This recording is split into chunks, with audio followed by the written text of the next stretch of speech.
സുഭാഷിതം digital ചാനലിലേക്ക് സ്വാഗതം. വിവിധങ്ങളായ വിഷയങ്ങളാണ് രാജ്യത്തിൻ്റെ വ്യത്യസ്ത സംസ്ഥാനങ്ങളിൽ നിന്ന് വ്യത്യസ്ത രൂപത്തിൽ വരുന്നത്. ഇപ്പോൾ വന്നിരിക്കുന്ന വളരെ പ്രധാനപ്പെട്ടൊരു വാർത്ത, അലഹബാദ് ഹൈക്കോടതിയുടെ ഒരു ഉത്തരവുണ്ട്. ഉത്തർപ്രദേശിലെ അലഹബാദ് ഹൈക്കോടതിയുടെ ഉത്തരവെന്ന് പറയുന്നത് പൊതുസമൂഹത്തിൽ അല്ലെങ്കിൽ പബ്ലിക്കായി ജാതി മത ചിഹ്നങ്ങൾ വെച്ചുകൊണ്ടും അടയാളങ്ങൾ വെച്ചുകൊണ്ടുമുള്ള ജാഥകളും പ്രചരണ പരിപാടികളും അവസാനിപ്പിക്കണം ഗവൺമെൻറ് എന്നുള്ളൊരു ഉത്തരവുണ്ടായിരുന്നു. അപ്പോൾ അപ്പോൾ അതിൻ്റെ ബേസ് ചെയ്ത് അതിനെ അടിസ്ഥാനമാക്കിക്കൊണ്ട് ഉത്തർപ്രദേശിലെ ചീഫ് സെക്രട്ടറി ദീപക് IAS അവർ ഇന്നലെ ഒരു ഉത്തരവിറക്കിയിട്ടുണ്ട്. അതായത് ദേശീയ താല്പര്യവും ദേശീയ ഐക്യവും മുൻനിർത്തി ജാതി റാലികളും ജാതി ചിഹ്നങ്ങളുമൊക്കെ ഒഴിവാക്കണം. പ്രത്യേകിച്ച് സ്റ്റിക്കറുകൾ, അതുപോലെ തന്നെ കൊടികൾ, പോസ്റ്ററുകൾ, ജാതിയുടെ പേര് വെച്ചുള്ള യാത്രകൾ, പ്രചരണ പരിപാടികൾ, ഇതെല്ലാം അതുപോലെ സംഘടനാ പരിപാടികൾ, ഇതെല്ലാം വലിയ സാമൂഹ്യ സ്പർദ്ധ ഉണ്ടാക്കുന്നു, അല്ലെങ്കിൽ മതങ്ങൾ ജാതികൾ തമ്മിലുള്ള തർക്കത്തിലേക്ക് പോകുന്നു എന്നുള്ളത് കൊണ്ട് തന്നെ ഇത് പറ്റില്ല എന്ന് പറഞ്ഞുകൊണ്ട് ഉത്തർപ്രദേശ് ഗവൺമെൻറ്, യോഗി ആദിത്യനാഥിൻ്റെ ഗവൺമെൻറ് നമ്മുടെ അലഹബാദ് ഹൈക്കോടതിയുടെ ഉത്തരവിൻ്റെ പിൻപറ്റി അങ്ങനെ ഉത്തരവ് നിലനിൽക്കുന്നത് കൊണ്ട് തന്നെ അത് നടപ്പിലാക്കുന്നു എന്നുള്ള നിലയിൽ 10 പോയിന്റുകൾ ഉള്ള ഒരു സർക്കുലർ ഇറക്കിയിട്ടുണ്ട്. അത് സംസ്ഥാനത്തെ കളക്ടർമാർക്കും മറ്റ് ബന്ധപ്പെട്ട എല്ലാവർക്കും കൊടുത്ത് പത്രത്തിലും അത് സംബന്ധിച്ച് വാർത്ത കൊടുത്തിട്ടുണ്ട്.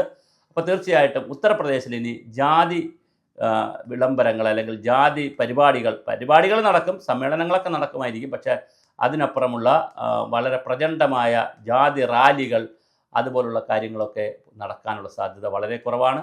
അത് ഇനി അല്ലെങ്കിൽ ആരെങ്കിലും കോടതിയിൽ പോയി ഇതിന് അനുവാദം ഭരണഘടനാപരമായി സംഘടിക്കാനും ജാതിയിലും മതത്തിലും വിശ്വസിക്കാനും സംഘടിക്കാനും ഒക്കെ ഉള്ള അവസരമുണ്ടെന്നൊക്കെ പറഞ്ഞ് ഇതിൻ്റെ പുതിയ സാധനം കൊണ്ടുവരണം. എന്തായാലും ഇപ്പോൾ ചെയ്തിരിക്കുന്നത് ഒരു പരിധിവരെ നല്ലതല്ലേ? തീർച്ചയായിട്ടും. കാരണം ജാതി സംഘടനകൾ അവരുടെ മീറ്റിങ്ങും കാര്യങ്ങളൊക്കെ നടത്തട്ടെ, അത് വേറെ വിഷയമാണ്. പക്ഷേ പബ്ലിക്കിലേക്ക് വന്ന് അവർ പ്രത്യേകിച്ച് സോഷ്യൽ മീഡിയയിലേക്ക് വന്ന് ജാതി സ്പർദ്ധ ഉയർത്തുന്ന രീതിയിൽ പറയുമ്പോൾ സ്വാഭാവികമായിട്ട് മറ്റുള്ള ജാതികളെയും സംഘടിക്കാനും എല്ലാവരും അങ്ങനെ ജാതിപരമായി സംഘടിച്ച് വന്നാൽ അത് രാഷ്ട്രത്തിൻ്റെ തലവേദനയാകുന്ന വിഷയമാകും.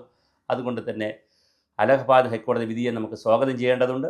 ജാതിപരമായ സംഘം ചേരലും സംഘടിക്കലും അല്ല പ്രധാനം, ഇത്തരത്തിലുള്ള അടയാളങ്ങൾ കാണിക്കുകയും അത് വലിയ ബഹുജന പരിപാടികളൊക്കെ നടത്തുന്നതിന് കൃത്യമായ വിലക്കാണ് ഉത്തർപ്രദേശ് ഗവൺമെൻറ് പറഞ്ഞിരിക്കുന്നത്. അത് അലഹബാദ് ഹൈക്കോടതിയുടെ ഒരു വിധിയുടെയും കൂടി പശ്ചാത്തലത്തിലാണ് ഇത് വന്നിരിക്കുന്നത്. എന്തായാലും നമ്മുടെ നാട്ടിലും നമ്മുടെ രാജ്യത്തുമൊക്കെ നിരവധി സംസ്ഥാനങ്ങളിൽ വളരെ വലിയ തോതിലാണ് ജാതിമത സംഘടനകൾ സംഘടിക്കുകയും ചിലതെങ്കിലുമൊക്കെ സംഘർഷത്തിലേക്ക് പോവുകയും ചെയ്യുന്നത്. അപ്പോൾ അത് സമന്വയത്തിൻ്റെ പാതയിലേക്ക് പോകുന്ന കാര്യങ്ങൾ മാത്രമേ അനുവദിക്കാവൂ. സംഘർഷത്തിൻ്റെ പാതയിലേക്ക് പോകുന്ന ഒരു കാര്യവും അനുവദിക്കാതിരിക്കുന്നത് തന്നെയാണ് നല്ലത്. ഇതിനകത്തൊരു സമവായം, ഒരു അച്ചടക്കം, ഒരു സ്വയം എന്താ പറയുക പാലിക്കുന്ന ചില നടപടികൾ ആവശ്യമാണ്, ജാതി സംഘടനകളായാലും സർക്കാരായാലും. ആ നിലയിൽ തീർച്ചയായിട്ടും ഇത് ജാതി സംഘടനകളുടെ ഈ പ്രചണ്ഡമായ പ്രചരണ പരിപാടികളും എതിരാളികളെക്കെതിരെയുള്ള വിദ്വേഷമായ പ്രസ്താവനകൾ അതുപോലെ തന്നെ പ്രയോഗങ്ങൾ ഒക്കെ ഒഴിവാക്കാനുള്ള ഒരു നല്ല വിധിയായി നമുക്കിതിനെ കാണാം. നന്മയുള്ള കാര്യങ്ങൾ നടക്കട്ടെ. ഈ പറഞ്ഞ പോലെ ജാതിയുടെയും മതത്തിൻ്റെയൊക്കെ അതെല്ലാം തികച്ചും സ്വകാര്യമായ കാര്യങ്ങളാണ്. ഒരു പബ്ലിക് പ്ലാറ്റ്ഫോറത്തിലേക്ക് ഇതൊക്കെ വരുമ്പോൾ ഉണ്ടാക്കുന്ന ആഘാതങ്ങൾ വളരെ വലുതാണ്. അതുണ്ടാവാതിരിക്കാൻ എല്ലാവരും ശ്രദ്ധിക്കേണ്ടതാണ്.